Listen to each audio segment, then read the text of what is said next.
kayaknya pernah kerja di apa? Di Circle juga ya? Pernah dulu pernah. Taman SMP. Taman SMP. Iya. Tukang serut dulu Pak De. Tukang serutnya. Gusti Agung Suwardiano ini sangat menginspirasi. Di tengah keterbatasannya, dia justru mampu unjuk prestasi. Dia adalah atlet spesialis lempar lembing. Pernah menjajal kemampuannya di Palembang dan di kota-kota lain di Indonesia. Saat sekarang, Gusti Agung bekerja di BRI Kanwil Denpasar. Gimana cerita sewaktu menjadi atlet spesialis lempar lembing? Awalnya saya kenal dengan olahraga, kalau dulu sebutannya itu olahraga penyandang cacat. Nah, awalnya dari sana saya sekolah di Solo, di RC Solo namanya. Di sana saya sekolah sambil latihan untuk olahraga di Solo, sekalian belajar keterampilan. Keterampilan apa waktu itu yang Gung Ebit tekuni? Kalau di sana saya dulu karena hobi mungkin ya, iseng otak-atik komputer gitu, saya di sana ngambil desain grafis jadinya. Desain grafis. Desain grafis. Tapi dasar tetap, office-nya tetap pasti. Kalau konsentrasinya itu di desain grafis gitu. Seperti sekolah di SMA ya, jam sekian pelajaran ini, seminggu kemudian ada olahraga, seperti itu ya? Oh enggak Pak deh.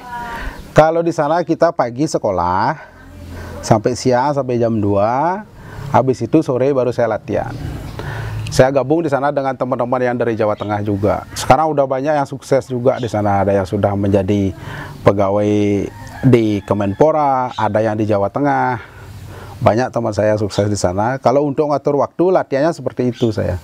Sore latihan pasti. Pagi belajar. Sekolah. Seperti apa dulu penjaringannya hingga menjadi atlet dan ikut olahraga event nasional ya waktu itu? Iya betul. Kalau waktu itu saya sebenarnya tahun 2001 itu sebenarnya saya itu sudah lolos seleksi di Jawa Tengah, dan pada waktu itu pas kebetulan ada Rakernas untuk persiapan acara PON waktu itu, Porcanasnya di Palembang. Waktu itu saya ketemu, kebetulan yang hadir ke sana Bapak Ketua Umum dulu dari Provinsi Bali, Pak Nyoman Igede Nyoman Sumita namanya. Nah waktu itu saya dicari, katanya ada orang Bali yang sudah lolos seleksi di Jawa Tengah. Nah, maka di sana saya dipanggil. Nah disuruhlah di sana ada negosiasi. Akhirnya saya disuruh membela tanah kelahiran saya sendiri, yaitu Bali. Dan akhirnya saya pikir-pikir lagi, ya alangkah baiknya saya pilihlah tanah kelahiran saya sendiri untuk membawa nama Bali di tingkat nasional waktu itu. Tahun berapa ke Palembang? 2001. 2001. Dan hasil yang Gung raih? Di sana saya pertama bertanding di nomor lempar lembing, dan pertama saya main di tingkat nasional itu Astungkaro, itu saya dapat nomor 2, itu perak. Perak. Wah, sudah luar biasa. Ya. Setahun kemudian atau berapa tahun lagi pernah ikut lagi? Itu sering. Misalnya ada kejurnas, kejurkab, kejurprop, itu udah pasti. Mungkin 6 bulannya, apa itu setahunnya, yang jelas setiap tahun itu pasti ada event. Dan langganan dapat juara? Kalau di Bali, waktu itu saya megang limit daerah Provinsi Bali untuk khususnya di lempar lembing putra. Kelas F46 namanya. Kalau disabilitas itu banyak dibagi menjadi beberapa kelas namanya, tergantung kedisabilitasannya. Kalau kelas saya sendiri, kelas tangan itu namanya di F46. F46. Fil dia. Ya. Fil 46. Selain di Palembang, di mana kemarin berprestasi di tingkat nasional? Habis itu lagi 4 tahunnya kebetulan PON di Riau, di Kalimantan Timur, di Samarinda. Waktu itu saya gagal, dapat nomor 4. Terus lagi setahunnya ada kejurnas di Solo, kembali lagi saya dapat juara 3 itu perunggu. Perunggu. Dan lagi 4 tahunnya main lagi di Riau, gagal lagi. Dan akhirnya saya memutuskan untuk berhenti menjadi atlet dan sekarang sudah menjadi, artinya membina teman-teman yang senasib dengan saya di Kabupaten Tabanan. Jabatan sekarang Sekjen ya? Sekjen Nasional Paralimpik Komite Kabupaten Paralimpik. Setelah menamatkan pendidikan di Solo, sempat bekerja di mana? Waktu itu pas tamat di Solo, saya pertama kerja di perusahaan swasta di Pedungan. Itu kebetulan saya di sana juga bekerja sebagai desain grafis untuk membuat packagingnya produk-produk interior bangunan, Pak De. Gitu. Ya, di sana saya dapat bekerja 2,5 tahun lah kurang lebih. Nah, pas pada waktu itu kebetulan di Kementerian Sosial, di PSBN Matmianya membutuhkan seorang instruktur yang bisa mengajari teman-teman yang senasib, yang penyandang disabilitas. Nah, kebetulan waktu itu ada teman juga yang di sana yang ngasih informasi, dan saya iseng-iseng lamar, ya dapat di sana ngabdi selama 5 tahun. PNS? Bukan. Kontrak. Karena waktu itu saya belum S1, belum sarjana. Sekarang sudah sarjana? Sekarang sudah. Wah, selamat. Wah, luar biasa.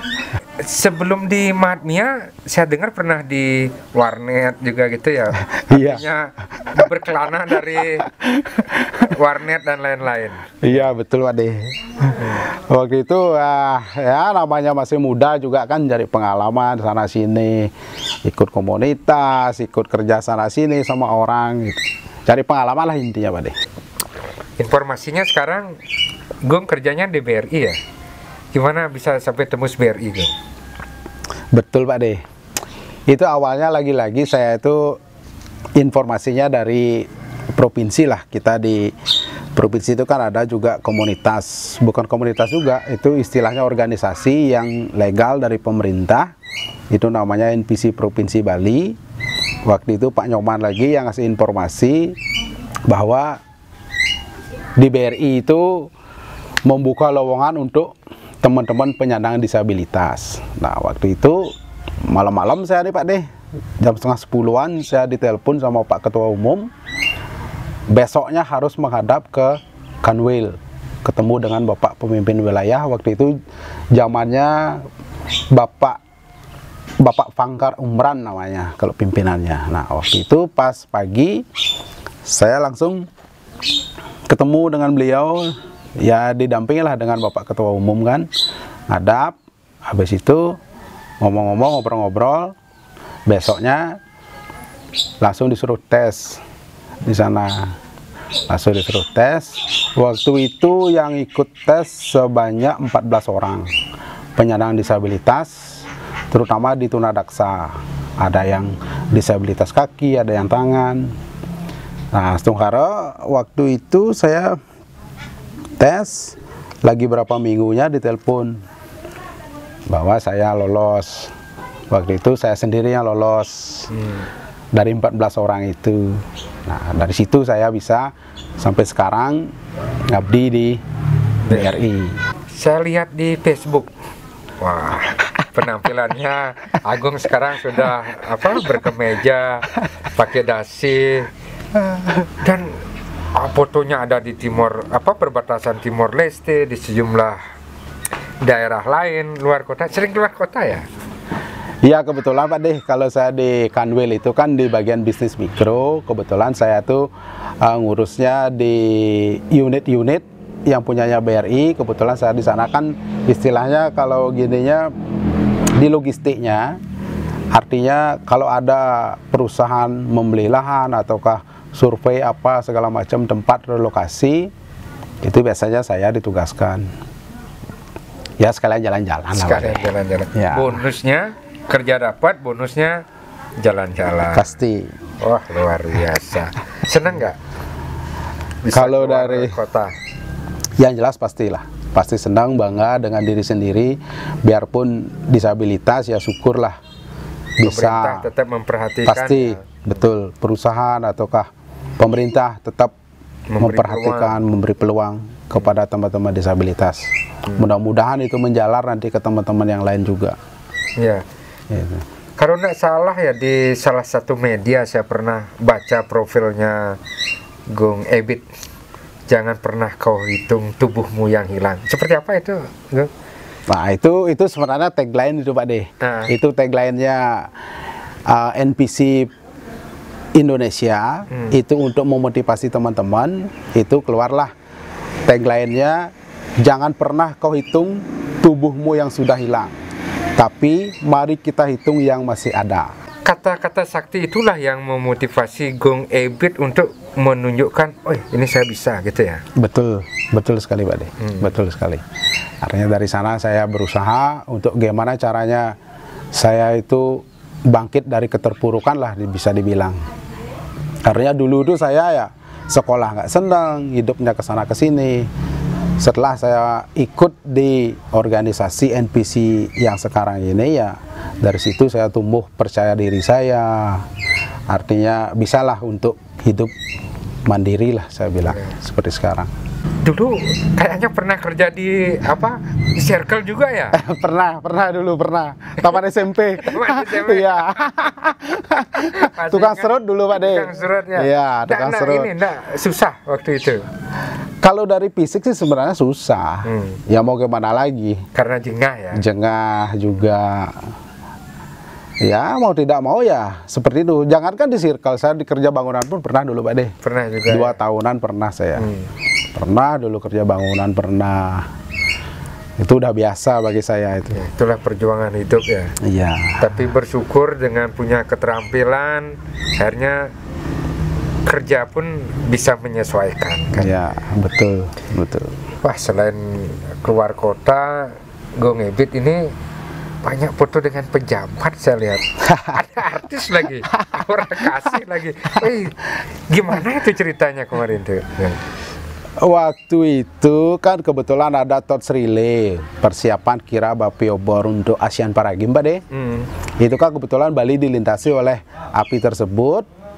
Pas kebetulan waktu itu kita ada teman dari Tabanan namanya Gede Pice, itu didaulat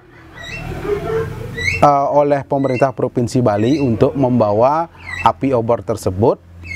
Dan karena teman saya itu si Gede Pice itu disabilitasnya agak berat, makanya dari provinsi ditugaskanlah saya untuk mendamai teman tersebut untuk ikut mengawal sambil memegang api obor itu. Nah, pas pada waktu itu saya tuh menang banyak Pak De. Api itu pertama dibawa oleh Bapak Kapolda sekarang, Pak Golose. Nah, diserahkanlah ke atlet saya yang dampingi di sampingnya. Nah, itu saya jalan berapa meter, ya kurang lebih 300 meter sampai 500 meter. Nah, setelah atlet saya itu menyerahkan, pas waktu itu yang menerima Aura Kasih. Wah, artis nasional. Itu pastilah. Nah, habis itu ya udah langsung dibawa lagi, karena waktu itu kan yang bawa itu kan estafet dia. Banyak pejabat-pejabat, yang terakhir tuh yang bawa kan Bapak Gubernur sekarang sama Pak Wagub. Ya. Coaco. Ada menteri juga, sempat ketemu menteri juga ya? Kalau menteri sempat kemarin, tahun lalu di Jakarta, kebetulan saya ke sana monep, ada teman pelajar yang mewakili Provinsi Bali juga Pak De, untuk di pelajar. Itu kebetulan saya ke sana monep pada saat pembukaan. Nah, di sana saya sempat ketemu dengan Bapak Zainuddin Amali, Menpora sekarang. Kita. Ya, Menpora sekarang. Ya. Wah, ya. Saya sungguh bangga berteman dengan Gung Ebit yang saya tahu betul. Karena kita berteman sejak kecil ya. Iya, betul. Jadi tahulah sedikit perjuangannya Gung Ebit. Sekarang main golf juga ya? Nah, kemarin saya lihat dengan teman-teman pegawai BRI itu pegang golf itu. Itu simulasi aja Pak De. Iya, waktu itu ada kegiatan FGD namanya di kantor kan. Kebetulan temanya kita tuh segini sport. Nah, kita kebetulan di bagian dapat golf. Nah, makanya waktu itu ya cuma gaya-gayaan gitu aja Pak deh. Gimana cara megang stick orang tangan gini satu? Belum pernah nyoba ya? Sudah sih. Tapi ya lumayan susah. Lumayan susah. Lumayan susah. Lebih enak saya lempar lembing Pak deh. Oh, gitu. Ada pesan khusus untuk menyemangati teman-teman sebelum kita akhiri obrolan ini? Sahabat disabilitas, jangan pernah kau rendah diri, tapi kamu harus rendah hati. Tunjukkan prestasimu, tetap semangat, niscaya kamu akan pasti sukses.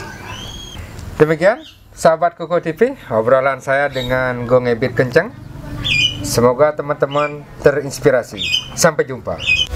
Kuku TV, kabar dari desa.